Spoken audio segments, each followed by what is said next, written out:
আসসালামু আলাইকুম সুপ্রিয় দর্শক, আশা করি আপনারা সবাই ভালো আছেন। কাজাখস্তানের আলমাটি শহর থেকে আবারও আরেকটি নতুন ভিডিও নিয়ে হাজির হলাম আপনাদের সামনে।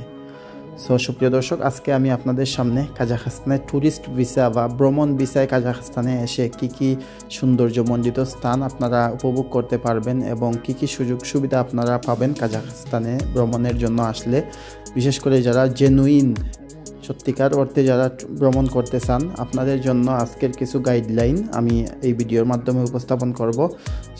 সুপ্রিয় দর্শক, আপনারা যারা আমার ইউটিউব চ্যানেলটিতে নতুন, দয়া করে চ্যানেলটি সাবস্ক্রাইব করতে ভুলবেন না। এবং আপনারা জানেন আমি কাজাখস্তানের ভিসা নিয়ে কাজ করি না, আমি শুধু আপনাদের এই জানার সুবিধার্থে আমি কাজাখস্তানের ট্যুরিস্ট ভিসায় এসে কি উপভোগ করতে পারবেন সেই সব বিষয় নিয়ে আমি আপনাদের সামনে আজকের ভিডিওতে আলোচনা করব। সুপ্রিয় দর্শক, আপনারা দেখতে পারতেছেন আমি এখন কাজাখস্তানের আলমাটি শহরে আছি। বর্তমানে আপনারা জানেন কাজাখস্তানের ট্যুরিস্ট ভিসা মূলত ই ভিসা হয়ে থাকে, কারণ স্টিকার ভিসাটা অনেক হার্ড হয়ে গেছে, কঠিন হয়ে গেছে বর্তমানে বাংলাদেশিদের জন্য। ই ভিসাটা আপনারা 1 মাসের ভিসায় কাজাখস্তানে ভ্রমণের জন্য আসতে পারবেন। আরেকটা জিনিস হচ্ছে গিয়ে, কাজাখস্তানে বাংলাদেশ থেকে সরাসরি কোনো ফ্লাইট হয় না। আপনারা হয়তো এটা অনেকেই জানেন, যারা জানেন না আপনারা যাদের মাধ্যমে ভিসা করবেন ট্রাভেলসের কাছ থেকে আপনারা জেনে নেবেন কিভাবে কি সুযোগ সুবিধা আসার। আপনারা যদি ই ভিসা পেয়ে থাকেন তাহলে আপনারা বিভিন্ন দেশে ট্রানজিট নিয়ে আপনারা কাজাখস্তানে আসতে পারবেন। যেমন আপনারা দুবাই হয়ে বা তুর্কি হয়ে বা ইন্ডিয়া হয়ে যেভাবেই পারেন যে এয়ারলাইন্সের মাধ্যমে আসবেন, ওই দেশে ট্রানজিট হয়ে আপনারা আসতে পারবেন। ট্যুরিস্ট ভিসাটা মূলত 3 মাসের ভিসা হয়ে থাকে, আপনারা 1 মাস থাকতে পারবেন এইখানে এসে। এই 1 মাসের ভিতরে আপনারা এই যদি দেশ থেকে বের হয়ে যান আর ঢুকতে পারবেন না, এটা সিঙ্গেল এন্ট্রি ভিসা হয়ে থাকে।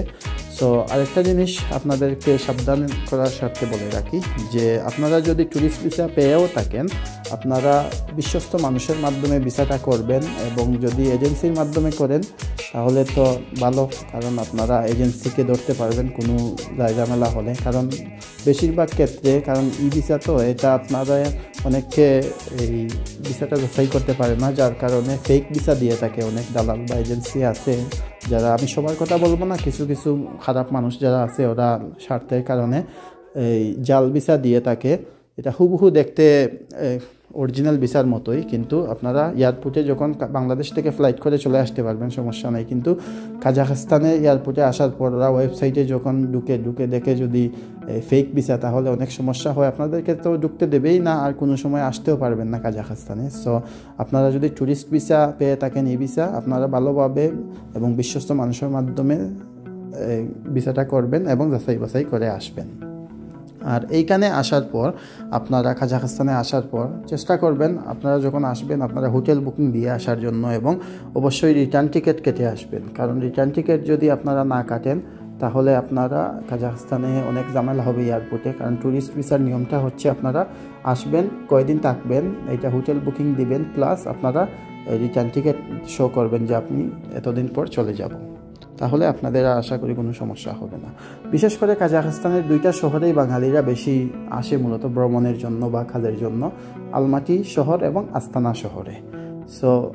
আপনারা আপনাদের সুবিধার কারণে আমি কিছু জায়গার নাম বলবো। কাজাখস্তানে যদি আপনারা আসেন তাহলে এই সব জায়গাগুলোয় আপনারা ভ্রমণ করতে পারবেন। যেমন আলমাটি আস্তানার যে সুন্দর সুন্দর জায়গা রয়েছে তার মধ্যে উল্লেখযোগ্য হলো কোকতুবি হিল, বিগ আলমাটি লেকও আছে, অনেক সুন্দর এটা লেক। আপনারা এখানে আসলে ভ্রমণ করতে পারবেন। আপনারা যদি এখানে আসেন কোনো বাঙালির মাধ্যমে যদি আসেন, তাহলে আপনারা যে আপনাকে আনবে ভিসা দেবে তাদের সাহায্য নিতে পারেন, তারা আপনাকে নিয়ে বিভিন্ন জায়গা ঘুরিয়ে আনতে পারে। বা আপনারা যদি ফ্যামিলি সহ আসেন আপনারা হয়তো গাইড ট্যুর অ্যারেঞ্জ করতে পারেন, এইখানে অনলাইনে আপনারা গাইড ট্যুর ম্যানেজ করতে পারবেন।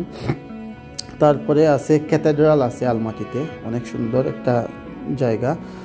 চারেন ক্যানিয়ন আছে, এটাও আপনারা অনেক সুন্দর উপভোগ করতে পারবেন। কলসাই লেক, এটা অনেক গুরুত্বপূর্ণ একটা জায়গা আলমাটির মধ্যে, এবং প্রাকৃতিক, বিশেষ করে কাজাখস্তানের আলমাটি শহরে প্রচুর প্রাকৃতিক জায়গা আছে যেগুলো আপনারা দেখলে মন জুড়িয়ে যাবে। আপনারা বর্তমানে সামার টাইম শুরু হবে সামনের দিকে, স্প্রিং চলতেছে, শীত সবে মাত্র শেষ হলো। আপনারা যদি এই সময়টা 3-4 মাসের ভিতরে আসেন অনেক সৌন্দর্য উপভোগ করতে পারবেন আলমাটিতে। আরও বিশেষ করে জায়গা রয়েছে, মেদিউ আছে, আলমাটিতে 22 তারিখ টাওয়ার, যেটা আস্তানাতে অবস্থিত। সিটি এটা আস্তানা তো বর্তমানে আপনারা জানেন রাজধানী। সো আস্তানাতে 22 তারিখ টাওয়ার অনেক সুন্দর একটা জায়গা, এখানে আপনারা উপভোগ করতে পারবেন। জিলানি বাজার আছে, তারপরে আপনারা বিভিন্ন পার্ক আছে, যেমন প্রেসিডেন্ট পার্ক আছে, গোর্কি পার্ক আছে, তারপরে অসংখ্য পার্ক আছে কাজাখস্তানে আলমাটি আস্তানাতে, আপনারা সেগুলো ভ্রমণ করতে পারবেন। হজরত সুলতান মস্ক বা মসজিদ যেটা আমরা বলি, সো অনেক সুন্দর সুন্দর মসজিদ আছে কাজাখস্তানে, আপনারা সেগুলো উপভোগ করতে পারেন। বিশেষ করে আপনারা যারা ট্যুরিস্ট ভিসায় আসবেন বা শুধু ভ্রমণের জন্য আসবেন, আপনারা অনলাইনেও আগে যাচাই বাছাই করতে পারবেন। ওই গুগলের মধ্যে আপনারা সম্পূর্ণ লিস্ট পাবেন, কোথায় আপনারা বেড়াতে পারবেন, কী কী সুন্দর জায়গা আছে, ভিডিও সহ দেখতে পারবেন। So national museum of Kazakhstan আছে, খানসাতির আছে, এটা আস্তানাতে অনেক সুন্দর একটা জায়গা বা শপিং মল। তারপরে আপনারা এখানে ফার্স্ট প্রেসিডেন্ট পার্ক যেটা আছে, অনেক বড় একটা পার্ক আলমাটিতে, এইখানে আপনারা অনেক সুন্দর সময় উপভোগ করতে পারবেন।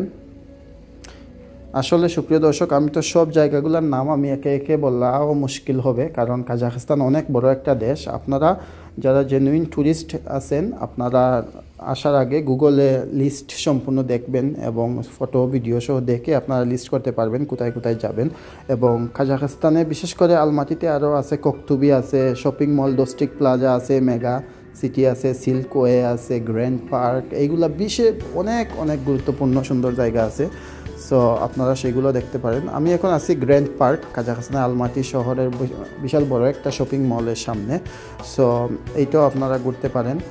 আর বিশেষ করে যারা কাজাখস্তানে আসবেন, আসার পূর্বে আপনারা মোবাইলে ইয়ানডেক্স অ্যাপস ওইটা ডাউনলোড করবেন। এইটা আপনারা চাইলে এই ট্যাক্সি অর্ডার করতে পারবেন, ফুড অর্ডার করতে পারবেন, ঘরে বসেই আপনারা কোনো ট্যাক্সি রাস্তায় গিয়ে দাঁড়িয়ে নক করতে হবে না, আপনারা ইয়ানডেক্সের মাধ্যমে এবং কম খরচে এক জায়গা থেকে আরেক জায়গায় যেতে পারবেন। ট্যাক্সি ভাড়াটা কাজাখস্তানের মোটামুটি তুলনামূলকভাবে কম আছে, আপনারা এইটা নিয়ে টেনশনের দরকার নাই। তারপরে আপনারা এখানে যদি আপনারা শুধু পুরুষ মানুষ আসেন, আপনারা হয়তো হোস্টেল নিতে পারেন, কম খরচে হোস্টেল পাওয়া যায়, এগুলো অনলাইনে আপনারা পেয়ে যাবেন। তারপরে ওয়েলএক্স আছে, ওয়েলএক্সের মাধ্যমে আপনারা যদি অ্যাপার্টমেন্ট বুক করতে চান 1 মাসের জন্য, 15 দিনের জন্য, সেইগুলোও করতে পারবেন। এবং খাবারের মানটা আসলে এইখানে আপনারা প্লোভ খেতে পারেন, যারা ভাত পছন্দ করেন। আপনারা তো ভাত পাবেন না ইন্ডিয়ান রেস্টুরেন্ট ছাড়া। সো কাজাখ রেস্টুরেন্টে আপনারা প্লোভ, যেটাকে বলে বিরিয়ানির মতো, সেইটা খেতে পারেন। আপনারা যদি নিজে হোটেল নেন, তাহলে আপনারা চাইলে নিজেরা রান্না করে খেতে পারেন। এইখানে ম্যাগনাম সুপার মার্কেট আছে বা স্মল সুপার মার্কেট আছে, এইগুলা রাত 10টা 11টা পর্যন্ত খোলা থাকে, আপনারা সেখান থেকে বাজার করে কিনতে পারেন, খেতে পারেন। আবার যদি বড় বাজার, পাইকারি বাজার থেকে জিনিসপত্র কিনতে চান, তাহলে আলতানুরদা বাজার আছে, গ্রিন বাজার আছে, তারপরে আরিস্তান বাজার আছে, এইগুলা থেকে আপনারা জিনিসপত্র, চাল ডাল, এইগুলা সবগুলা কিনতে পারেন। আর চেষ্টা করবেন আপনারা আসার সাথে সাথে একটা সিম কার্ড কেনার জন্য। সিম কার্ড কিনে ইয়ানডেক্স তো আপনাদের মোবাইলে থাকবে, ইয়ানডেক্স অ্যাপ, এবং টুগিশ এইটা ডাউনলোড করবেন। টুগিশ দিয়ে আপনারা এক জায়গা থেকে আরেক জায়গায় সহজে দেখতে পারবেন কতটুকু দূর, কোথায় আছে, কোন জায়গা, কোন হোটেল বা রেস্টুরেন্ট, সব কিছু আপনারা টুগিশ অ্যাপে আপনারা পেতে পারেন। সুপ্রিয় দর্শক, আজকের ভিডিওটি আমি শেষ পর্যায়ে চলে এসেছি। সবার সুস্বাস্থ্য কামনা করি এবং আমার ভিডিওর মাধ্যমে কোনো ভুলভ্রান্তি হলে ক্ষমা সুন্দর দৃষ্টিতে দেখবেন, এবং সামনের দিকে চেষ্টা করব আরও তথ্যমূলক ভিডিও আপনাদের সামনে উপস্থাপন করার। ততক্ষণ পর্যন্ত আপনারা সবাই ভালো থাকেন।